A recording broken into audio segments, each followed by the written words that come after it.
Hey everyone, welcome back to OCD Recovery's YouTube channel. I want to talk about my experience with having chronic OCD, why having OCD was the best thing that ever happened to me, why it woke me up to life, as Rob always says, and everything else in between. I'm going to do an entire deep dive on my life, how I got to where I am today, all the things I had to change, going back to the very beginning of, when my compulsions were completely out of control and everything else in between.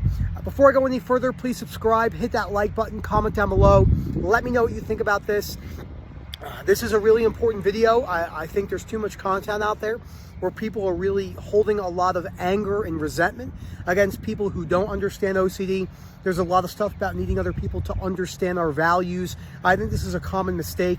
It puts you in the premise of you need the external environment and external world to fit your specific needs. This is a really unfortunate belief system. It plays very much in that victim mentality. I try to live my life by taking full responsibility for everything in my life.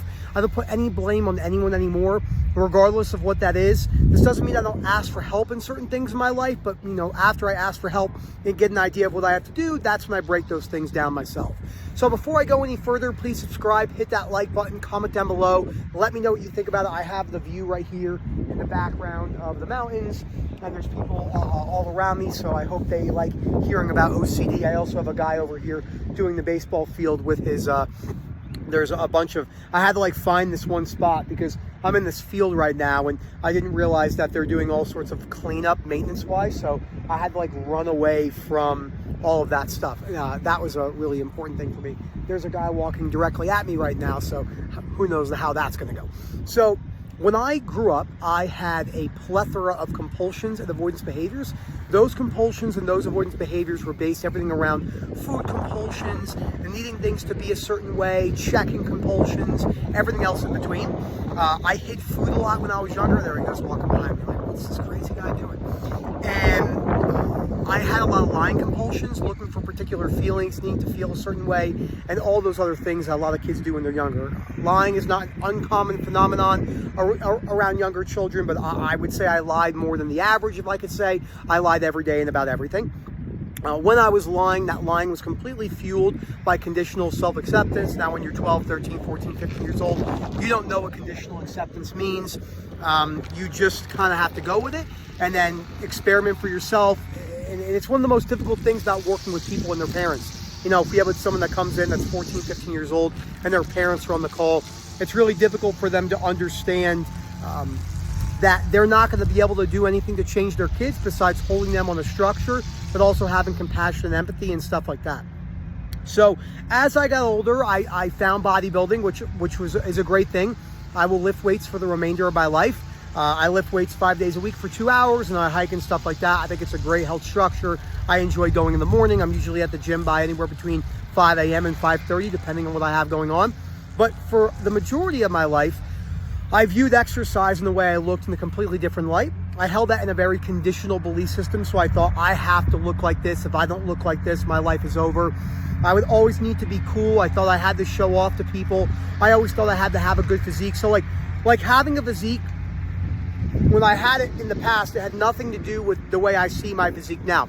So having a good physique and looking physically attractive is a cool thing to have in your life, but it's like anything else in your life. It's just something that you have. It doesn't mean anything about you as a person. Whoa! Here comes the wind and everything like that.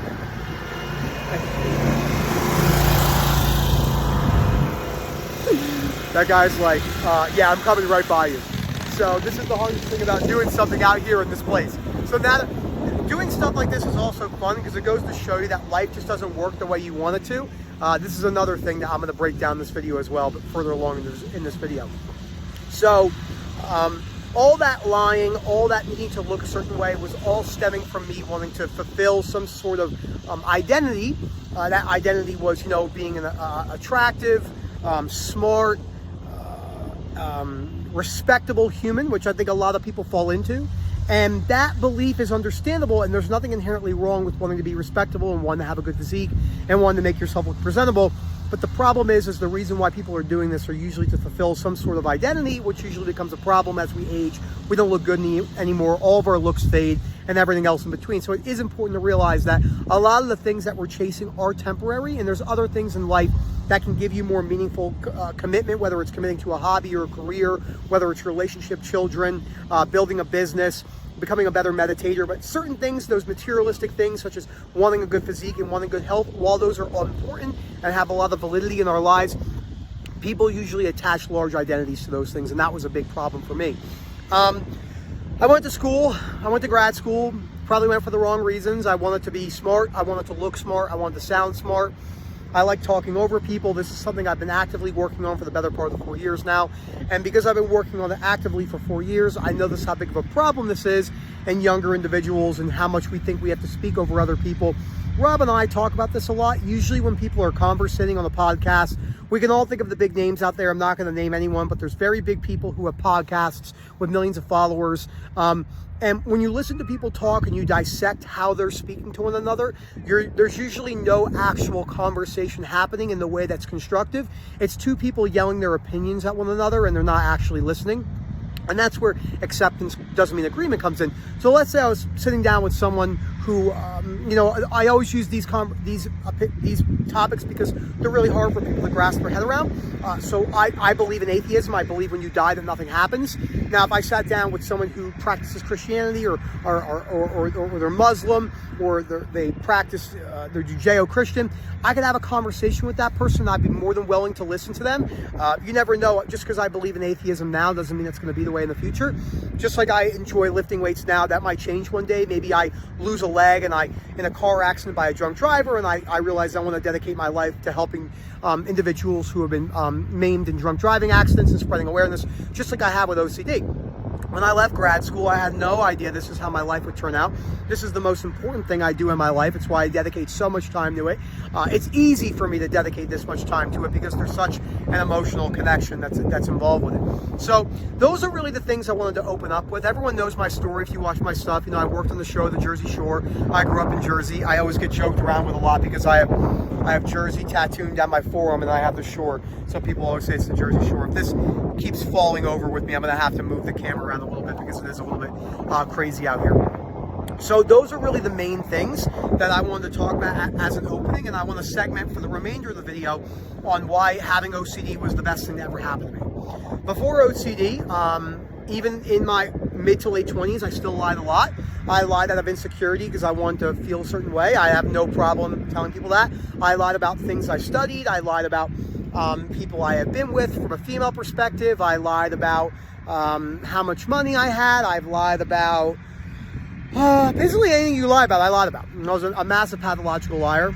I realized that all that lying stemmed from the conditional acceptance of myself, and I had to ask myself, why am I lying? And I always came to a conclusion, the reason why I'm lying is because I wanted to fulfill some sort of a image that I couldn't obtain without lying, and that was purely based off conditional acceptance. He's going to go by one more time, so I'm gonna just wait for a second. So again, life happens. This is a great example of how life can just happen to you, and rolling with it. I would think the number one thing I've learned from my journey in of itself is that I don't need to lie anymore. People will lie. They will tell white lies. A good example is if your wife comes downstairs and she's in a dress and she's like, hey, how am I doing? You're probably not going to look at her and say, hey, you look really fat right now, or I think you look ugly. I don't like the way the dress looks. You're probably going to tell a white lie. You don't have to be that blunt about it, but when people say that lying has no benefit, it's simply not true. Lying has a plethora of benefits. Just like most things in life are not black and white. I'm going to move the camera just because it's getting a little bit crazy. So I'm going to walk. We're going to go for a walk for the remainder of this video because I'm a moron. I didn't think that this was going to happen. So let me get my keys real quick. Okay, so again, lying is usually always perpetuated by some sort of conditional acceptance, and that's why I lied. I lied because I felt that I had to look a certain way. I lied because I felt like I needed to portray some sort of an image, and all of that came together to form the basis of me working on unconditional self-acceptance. Now, that's something that I think affects a lot of people, and it's really, really unfortunate. Now, the second thing I wanted to talk about, you can see where I am right now, by the way, too. Such a beautiful place. Look at all these crazy people with children. What are you guys, nuts? I get asked it a lot. My mom's always like, are you going to have kids? I was like, what are you talking about? No, I'm not having kids. I'm going to dedicate my life to work because I'm crazy. So that's a choice I make. probably missing out on great things. So that's something else I've learned too. I've learned to accept things that, you're going to make a decision in your life and you're not going to be able to know the outcome. One of my favorite things by Steve Jobs is you can only look in hindsight and connect the dots when looking forward. You can't connect the dots looking backwards. You can't connect the dots looking forward. And I think that's a really, really good thing to talk about. The second thing I've learned from OCD and anxiety recovery that has been extremely substantially important in my life is, I'm going to go over to this bridge right here and then put my, here comes some guy with a dog, super cute, is that the way that people talk to each other and the way that people conversate. I was just watching a podcast this morning, a podcast that probably every single person knows, and you have two people talking about two different beliefs, and when they disagree on stuff, they talk over one another, and that becomes a problem. So in of itself. How you doing? It's hilarious. I'm just walking, holding the dog. And I think that one of the number one things I wanted to do in my life was I wanted to change the way I conversated with people. I wanted to, real quick, I'll show you this. So we had a really big flood the other day, like pretty bad, and this was just like rushing like crazy. But I wanted to change the way I conversated with people.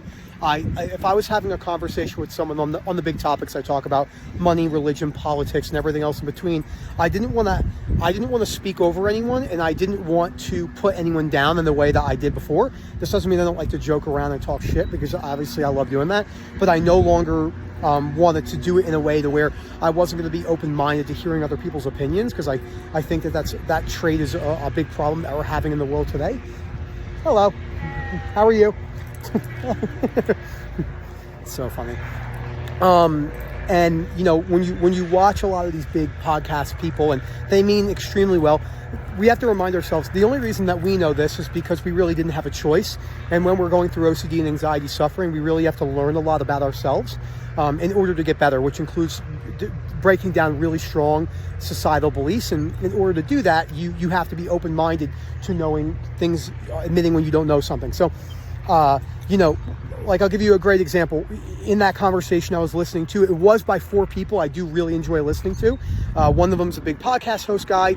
He had two people in the financial world I love listening to. When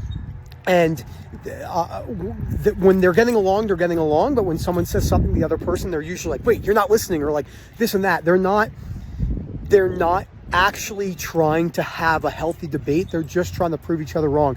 This is going to be like this for the remainder of life. It's never going to change. People are always going to do this to one another, but you don't have to do it. You can work on this. You can change the way you conversate with people. You can take time to listen to other people. You don't need to state your opinion. You don't need other people to understand your OCD suffering. I think it's another really important thing too. I spent a lot of time saying, my wife and I like to joke, my favorite words were, you don't understand, but that was a cliche statement that really got me into trouble, because they're not going to be able to understand. How could they? The emotional suffering is so large that they're never going to be able to understand the way we do. I'm going to walk back on this path now. This is just a really cool path that I like to take, that just overall is just, when everything starts kind of sprouting around here, it's a really cool place to just walk. Hello. They're like, who's this crazy dude? Especially when they have headphones in. This is what I like to do, by the way. This is a path I take my dogs on, which I love. You get people that walk around you, and you're talking about life perspectives and OCD and suffering and being in a mental hospital, and they're like, what's this crazy guy talking about? This is a good shame attack. Even I sometimes feel a little bit discomfort when I do stuff like this. I mean, you're surrounded by people who, most of them probably don't have severe OCD, but you never know. So it is important to say that. The third thing I learned, like again, going back over the way I conversated, and the third thing I want to talk about is the way I handle things in my life, such as disciplines and hardships, and how I've been able to kind of catapult my productivity and my discipline. Everyone's life structure is going to look different.